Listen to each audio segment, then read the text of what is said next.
आणि बातमी दुश्मनाला सांगितले की छत्रपती शिवाजीराजे कीर्तनाला आलेत, अगदी 2-4च मावळेत, पकडा त्यांना. ठीक आहे, ही कार्य करणारी जवळची असतात म्हणून सांगते जवळची नीट सांभाळायची. आपल्या सुनाला स्वयंपाक येत नाही शेजारणीला कोण सांगते हो? सासा हो. टीव्ही नाही बातमी दिली का? माझा पत्रकार आहे का? शेजारणीला कळालंच कसं? पत्रकार घरातच आहे, बिनपगारी फुल पत्रकार म्हातारी. गप्पा हा गेले की कुठानं सुरू, तुझी लय सुनबार आहे, माझ्यानं पार वाटोळ केलं, तुझी लय, तिची नाही तुझीच बरी आहे, तिच्यासारखी भेटली असती तू मागच मिली असती. तुम्हाला दुसऱ्याच्या कशा बऱ्या वाटते तो, तुमच्या कशा बऱ्या वाटत नाहीत. अरे जरा सुनाचं कौतुक करायची का? उलट गल्लीतल्या बायका आले की म्हणायचं माझी सून पुरीवर एवढं काय प्रेम करता, एवढं माझ्यावर प्रेम करते, साक्षात लक्ष्मीच. ती लगेच म्हणते आत्याबाई चहा करू का, कॉफी करू का? म्हणजे जवळच्या माणसाचे दोष माणसं सांगत जाऊ नका. जवळचा फुटला बातमी दुश्मनाला, हजारो सैन्य लोगावकर प्रस्थान. संताचा मामा सांगते बरं का, तुकोबरायांचे कीर्तन चालू, छत्रपती शिवाजीराजे कीर्तनात बसलेले आणि त्यांचे अगदी 2-4च मावळे, आणि त्या मावळ्यांनी ते सैन्य पाहिलं, अंतकरणाचं पाणी पाणी झालं. कारण ते स्वतःच्या जीवाला घाबरत नव्हते, पण महाराष्ट्राचं भविष्य आपल्या सोबत आहे. आणि ते काय स्वतःच्या जीवाला घाबरत होते? ज्या दिवशी त्याने स्वराज्याची शपथ घेतली होती त्याच दिवशी मरणाला मिठी मारली होती. आपले मरण पाहिले मी डोळा, त्या दिवशी त्याने स्वराज्याची शपथ घेतली होती त्याच दिवशी मरणाला मिठी मारली होती. पण राजे आपल्या सोबत आहेत. आणि त्यांचं एक वाक्य होतं, लाख मेले तरी चालतील पण लाखाचा पशुदा जगला पाहिजे राजे. आणि आज जर तुमच्या जीवाचं बरं वाईट झालं, उद्या जर महाराष्ट्राला बातमी कळाली की मावळे असताना छत्रपतींना पकडण्यात आलं, तर इतिहास आम्हाला जाब विचारेन का? आणि त्या काळात बलिदान देणार की पठ्ठ्या जन्माला आला नव्हता का? राजांना पकडेपर्यंत मावळ्यांनी काय काय योगदान दिलं, इतिहास आम्हाला जाब विचारेन. राजे तुम्ही काहीतरी प्लॅनिंग करा. राजा म्हणले घाबरू नका, कारण स्वराज्य निर्माण हो हे तुमची माझी इच्छा नाही, हे तो श्रींची इच्छा. अनेक संकटातून भगवंतानं आपल्याला वाचवले आणि याही संकटातून भगवंताच आपल्याला वाचवेल. आपला निष्ठान आपलं साध्य निर्हार तो वर्म चुकू नये, निष्ठा ठेवा मातेवर. तुकोबरायांचे कीर्तन चालू, त्यांच्यावरती भार घाला. कारण छत्रपती शिवाजी महाराज हे जिजाऊच्या तालमीत तयार झाले होते, आणि जी माणसं जिजाऊच्या तालमीत तयार झाली होती ती कधीच फेल जात नव्हती.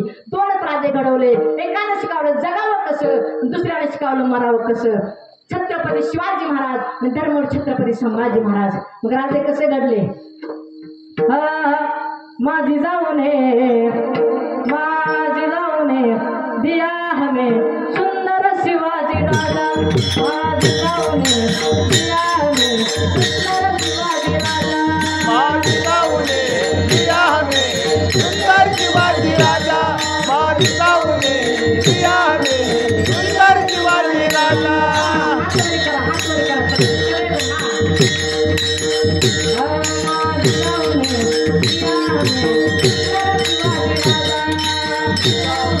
दिया हमें सुंदर शिवाजी राजा.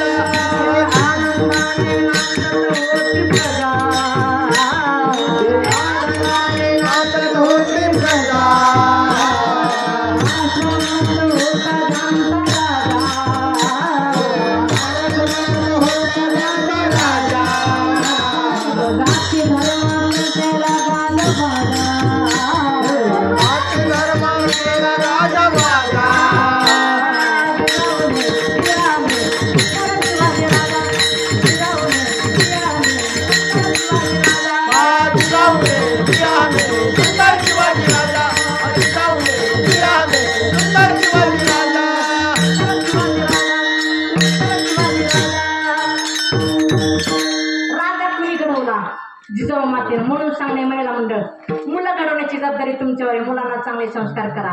आज हे टाकरे किती भारी नाचायले, त्यांच्यासाठी एकदा जोरदार टाळ्या वाजवा. असे संस्कार हे बालवर्गांवर तरुण पिढीवर होणे ही सुद्धा काळाची गरज आहे. चला, छत्रपतींवर संकट आलेले आहे आणि छत्रपतींच्या निर्भय मनातील भाव माझ्या तुकोबरायांनी जाणला आणि भगवंताशी संवाद सुरू केला. राजा, अरे खऱ्या माणसावर असलं संकट, जेवढी आई आपल्या लेकरावरती प्रेम करते तेवढं तो राजा रयतेवर प्रेम करतो. असा राजा म्हणजे छत्रपती शिवाजी महाराज. वारकरी संप्रदायाचं तत्वज्ञान जपणारा राजा म्हणजे छत्रपती शिवाजी महाराज. आणि डोळ्याला दिसणारी कोणत्याही स्त्रीला आई मानणारा राजा म्हणजे छत्रपती शिवाजी महाराज. आणि अशा खऱ्या माणसावर संकट भगवंता, आज जर माझ्या कीर्तनात छत्रपतींना पकडणार, उद्या जर महाराष्ट्राला बातमी कळाली की तुकोबरायांच्या कीर्तनात छत्रपतींना पकडण्यात आलं, तर नाव माझं नाही जाणार, नाव तुझं जाणार आहे, काळी मात तुला फासली जाणार आहे. काय करायचं मी सांगत नाही, पण संकट निवारण करण्याची जबाबदारी तुझे. माझ्या तुकुपराने नुसता शब्द टाकावा तर जगाच्या बापाला दंदिसनी विटेवर नवडी टाकली, अंगामध्ये चिलकत, त्याच्यावर अंगार का ढाल आणि तलवार घेऊन ते घोड्यावर बसून सज्ज झाले आणि छत्रपतींचं स्वतः रूप धारण करून डायरेक्ट लोहगाव गाठलं महाराज. असं भव्य दिव्य मंडप आहे. तुकोबरायांचे कीर्तन चालू आहे. छत्रपती शिवाजी महाराज कीर्तनात बसलेले आणि ज्या ठिकाणी मंडप संपतो त्या ठिकाणी देवाने हर हर महादेव मोठ्याने गर्जना केली आणि त्या ठिकाणचे सैनिक होते त्यांना वाटलं छत्रपतीच पळाले. आता त्या होता काय एवढा मोठा फोकस होता का काय, त्या पण मशाले महाराज अहो अशा माहोल बनाने एखादा जर माणूस कीर्तनात जर बोलायला लागला तर आकाश समाज त्याच्या मागे वळून बघतो काय झालंय र. त्या ठिकाणी तशीच गडबड झाली. त्यांना वाटलं छत्रपतीच पळाले. सगळे देवाच्या मागं, देव पुढं सैनिक मागं, देव पुढं सैनिक मागं. आता त्यांना कुठं धावत असतोय, चांगल्या चांगल्याला मेळ लागणार त्यांना कुठं धावायचं या. आणि मग माझ्या तुकोबराने सांगितलं राजेला, राजे तुमचं काम ओके झालंय, तुम्ही डायरेक्ट राजगड गाठा. छत्रपती राजगडावर, देव पंढरपुरात आणि पकडाय गेलेले जंगलात. आम्हाला इकडं कुणीकडे आलो रे, आम्हाला इकडे MS-13 सोलापूर कुणीकडे राहिलं रे. आम्हाला मग तिकडे मंगळवेढा चंद्रभागा तिकडे वर प्रतापगड इकडे काय म्हणले, आम्हाला रांग नंबर लागलाय चला माघारी. दिवस उगवायला माघारी लोहगावला.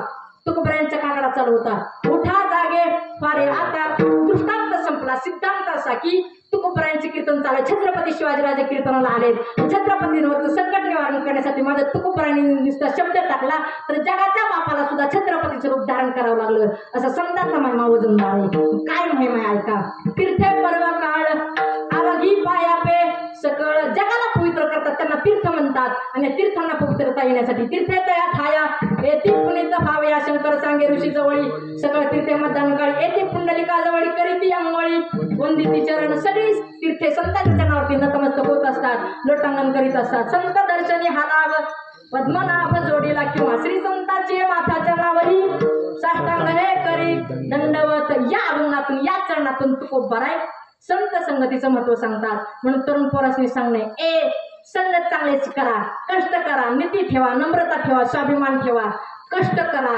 हे सांगण्यासाठी तर बाराखडीची सुरुवात क पोसू नये. बाराखडी सांगते जरा चित्त देऊ नये.